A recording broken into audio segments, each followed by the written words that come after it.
നല്ല വിജയപ്രതീക്ഷയുണ്ട്. കാരണം കഴിഞ്ഞ സമയം കണ്ടൊരു ട്രെൻഡല്ല.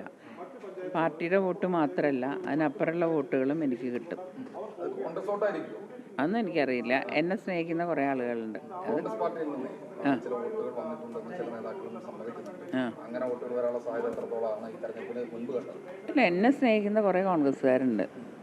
അപ്പോൾ അവർ വോട്ട് ഞാൻ പ്രതീക്ഷിക്കുന്നുണ്ട്.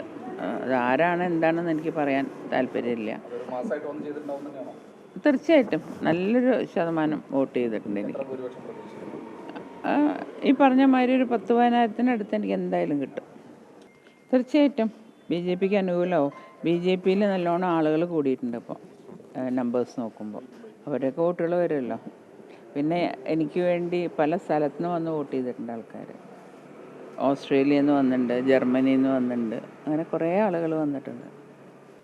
നല്ല അതുകൊണ്ടല്ലേ ഞാൻ പറഞ്ഞത്, എനിക്ക് നല്ല പ്രതീക്ഷയുണ്ട്. ഞാൻ വളരെ സന്തോഷത്തിലാണ് ഇന്നിപ്പോൾ ഇവിടെ നിൽക്കുന്നത്. അത് തീർച്ചയായിട്ടും എനിക്ക് കിട്ടും. നിങ്ങളൊന്നും വിചാരിക്കാത്ത വോട്ട് എനിക്ക് വരും, അതെനിക്ക് ഉറപ്പ്. ക്രിസ്ത്യൻ സഭകളിൽ ആ ഏരിയയിലൊന്നും അധികം വോട്ട് കിട്ടിയിട്ടില്ല രാജമ്പല്ലന്. കാരണം അവിടെ പോളിങ്ങും കുറവായിരുന്നു. അപ്പോൾ അത് ഈ പറഞ്ഞ അത് രാജമ്പല്ലന് വോട്ട് കിട്ടിയിട്ടില്ല എന്നുള്ളതിൻ്റെ ലക്ഷണമാണ്. മറ്റ് ഓക്കെ അല്ലേ?